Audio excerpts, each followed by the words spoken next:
we have manuscripts attributed to a person who's a student of Abu Hurairah. This is even manuscripts.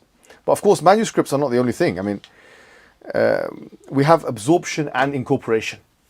So for example, it's not the fact that, okay, you don't have the manuscript, that the thing is not preserved. We don't believe in that. So for example, in Bukhari, there are things which were manuscripts at the time. Bukhari put it into his book. We don't have the original manuscript, but we have Bukhari. And so why wouldn't that count? If that makes sense. Even on a manuscript level. We have things, the same thing in Tirmidhi. We have same things in Sunan Nasa'i. We have different sunan that the same thing applies. It's called absorption and incorporation. So for example, the Sahifa As-Sadiq of Amr ibn al-As is included as part of Musnad Ahmad. Now obviously Ahmad ibn Hanbal died 241, it's very for long. But at his time he had access to that. He had that Sahifa in front of him. He had that particular manuscript in front of him. He wrote it down, we have it now. So he copied something which was a physical paper. Because there is a misconception that in Islam everything was through oral transmission. That everything was Chinese whispers or oral transmission or this kind of things. It's false.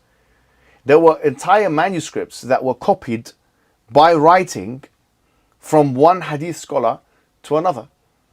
And I'm giving you examples that this is by no means an exhaustive list. But Amr ibn al-As, as you know, is Sahabi.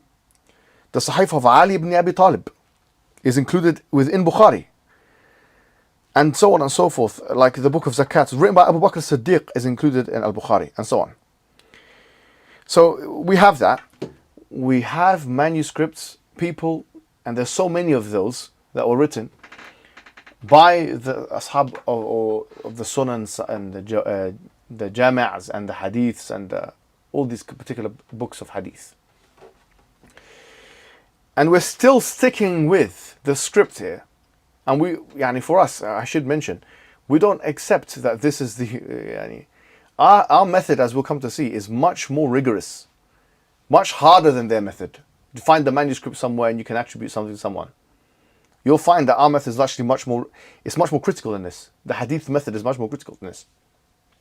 But we're sticking with this. Why? Because it's what modern historians are used to. So we're giving them this anyway. And obviously one thing that was a recent discovery in 2015 was the Birmingham manuscript. That's very significant for a historian. For me, it's not, and for you and for faithful believers, it shouldn't be very significant because we don't base our faith on this. But we're making the argument. And we're saying, look, it's 95%, it's carbon dated to a degree of 95% to within the life of the Prophet ﷺ. It's carbon dated to a degree of 95% to within the life of the Prophet ﷺ, and which is 568 to 654 by the University of Oxford, and it's in the University of Birmingham. Once again, it's in a Western university. Now, that's a manuscript.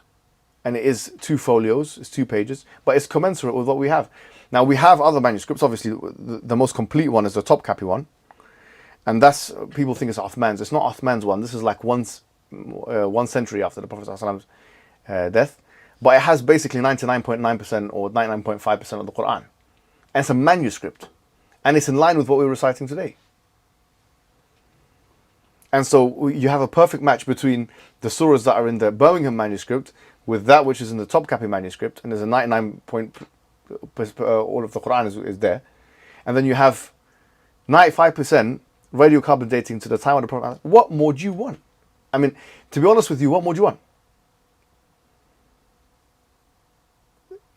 For a historian that's studying ancient, if they found this for the Bible, imagine you found something attributed to Jesus within his life, 2 scrolls. The Christians would have a good, I don't know what they would do. Unbelievable. There's no chance you're going to find anything like that in the first 100 years of Christianity. No chance at all, And so, subhanAllah, sometimes Allah uses the Orientalists, the historical revisionists, as a jundi, as a way to actually make Islam true, as a way of preserving the religion. وَلَا يَعْلَمُ جُنُودَ رَبِّكَ إِلَّا هُ. And no one knows the junud of Allah except for him. Allah can do taskhir of a disbeliever to serve the religion of Islam. And so an Orientalist can serve the religion of Islam.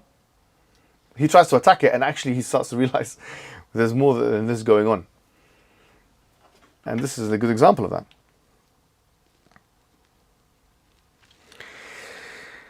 And this is an image of the manuscript here. Look how chunky it looks. I actually love this image. I mean, it looks very crisp, really beautiful writing. Imagine if they had a Bible looking like that. Imagine if they had it. I mean, imagine if you had something like the Old Testament, that even their process of choosing what books go into the Bible, is arbitrary. Athanasius did it in the 4th century. There's no even council that did it. Let alone have a book like this, full manuscript like that. I mean, let's be honest, man. I want to tell you something else, and this is almost a waste of time, but I need to mention it just because you need to be aware of the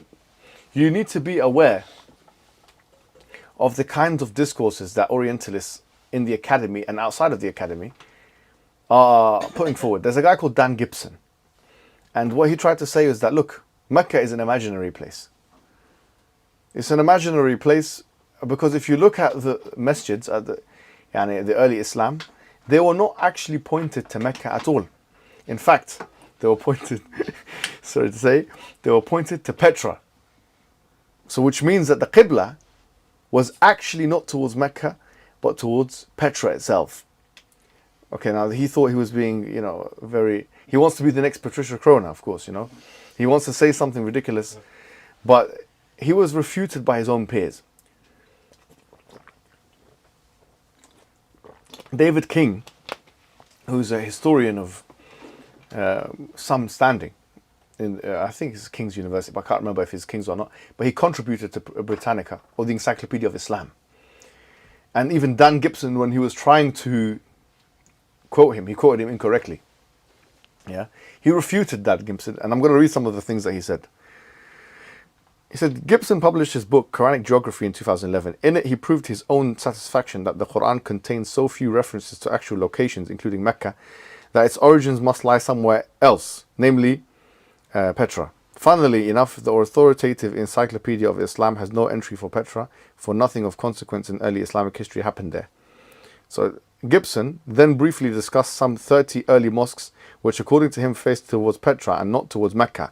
His argumentation was weak indeed, not least because he did not present any orientations. The bibliography did not include a single work on the Qibla. This is now David King responding to Dan Gibson.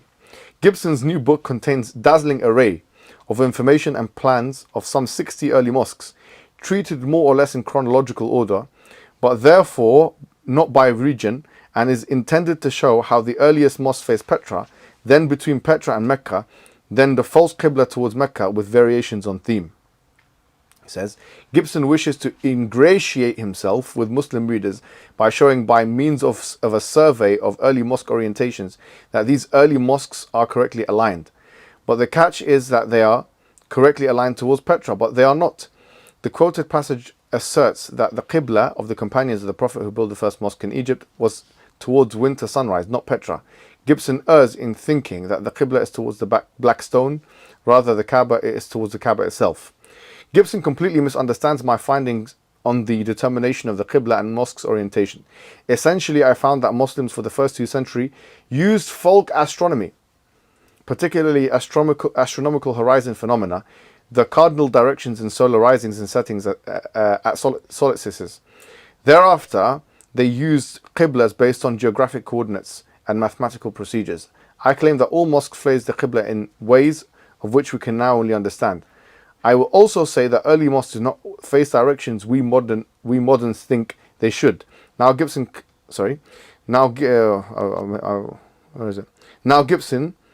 to claim they face Petra and accurately at that. He continues, you can read it. Maybe I should. Gibson's book is not, actually this is interesting. Gibson's book is not a scholarly work, for its text is of the kind one would expect from a first-year college student. Okay, college students, yeah? Where my works are quoted and misquoted, it is unclear who is the author. Gibson is not competent to write on early Islamic history and often misinterprets the very few serious sources he does consult.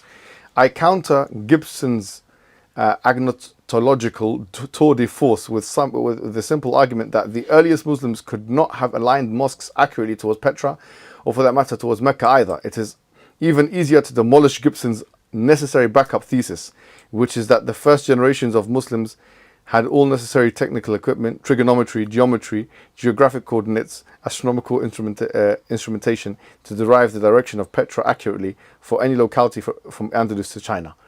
He's basically saying, how could they know if they're so far away from the Kaaba, where the Kaaba is, where the Qibla is? How do they know the direction of the Qibla? Because, you know, the astrolabes and these kind of things were invented much after. I mean, the things that would help orientate someone to know where the Qibla actually is. So he's saying that obviously he's looking at Google Maps, I don't know what he's looking at, and yes, Gibson, and he's saying, oh look, it's not actually towards, it's not actually, it's more like that. So he's saying it must be, that's his, as if these guys, they had the same ability, like they had like a compass on their phones, and they all brought it out, and they said, oh, so they must be bringing that way. This is Gibson. This is Gibson for you. I mean, this is what they have to say. That even their own guys that they say is not even a college student, a first-year college student would dare make a comment like this, yani. So the point is that these are the kinds of embarrassing things that they are led to, because they want to mention something new. But the truth of the matter is that Mecca, you ask, what's the evidence of Mecca then? Tell me the evidence of Mecca. I had this conversation with one, I don't know if I want to expose him or not, but one very famous historian in a setting. Yeah, in a university setting. I'm not going to expose him. But he writes books and this and that. He wrote a book on Ibn Taymiyyah and he's from Jewish background. And it's not John Hoover. But anyway, it's because he's very famous about Ibn Taymiyyah. It's someone else. And he said, like, Mecca is not even mentioned in the Quran. I said, yes, it is actually. He said, where? He said, it's not Mecca, it's Mecca. I said, it's mentioned Mecca. It's also mentioned Mecca actually as well in the Quran. He said, well, I said, Bibatni Mecca. It's an ayah in Surah Al-Fatih. It's mentioned. And he looked at it and I was like, is this the end of the argument? Is this it? Is this how easy it is? You just have to know one ayah. He said, it's not mentioned in the Quran. I told him the ayah. But I'll give you one better. I mean, the Quran, obviously, they'll say it's been invented by Abdul Malik ibn Marwan and maybe Al-Hajjaj ibn Yusuf Thaqafi, and they all came in and made the Quran. Which makes absolutely no sense whatsoever, by the way, because a lot of the Quran is, you know, it's talking about the future in a certain way, it's talking about the present in a certain way. It doesn't even make sense to posit this. But let's say for the sake of argument. Interestingly, you'll find that there's evidence of Mecca in Christian literature. And this is very powerful. So I'm going to give you some interesting points. This is Clarke's commentary on the Bible. And this is the blessing, wherewith Moses, the man of God, blessed the children of Israel before his death. The Lord came from Sinai, and rose up from Seir unto them. And he shined from Mount Paran. And he came with 10,000 of saints from his right hand, and went a fiery law for them. So where's this Paran? You ask the biblical scholar, they've got two opinions on where Paran is. Maybe there's two Parans actually. It seems to me that there's two Parans. Like sometimes you have a city, more than one city with one name. Like Alexandria, where I'm from. There's many Alexandria. I wrote down something when I was in Egypt. I said, how do I get from Alexandria to... They were giving me these things in America. There's Alexandria in America. So sometimes you have a city, like London. There's a London somewhere in Canada. You know, there's sometimes a city, more than one name for a city. Paran is one of those kind of cities. But look at what the biblical scholars are saying. He dwelt in the wilderness of Paran. This is generally allowed to have been a part of the desert belonging to Arabian Petria in the vicinity of Mount Sinai. So let's see some of the references of that. The Strong Biblical Bible Dictionary also tells Paran is the desert of Arabia. Cebius, a 7th century Armenian bishop and historian, when describing the Arab conquest, he said, when we covered Cebius already, by the way, he said they assembled and came out of Paran. So it's as if he understood that was the Paran of the Bible. He understood they assembled and came out of Paran, yeah? The Bible tells us that Paran is the very place where Ishmael dwelt. While Ishmael, was living in the desert of Paran, his mother got a wife for him from Egypt. The Talmud, this is the Talmud. The Palestinian Talmud states the following. 8,000 apprentice priests fled to the army. I've always had a problem pronouncing this king's name, yeah? Which is Nebuchadnezzar. Yeah. You guys say it. Can you say it? Nebuchadnezzar. Nebuchadnezzar. Yeah.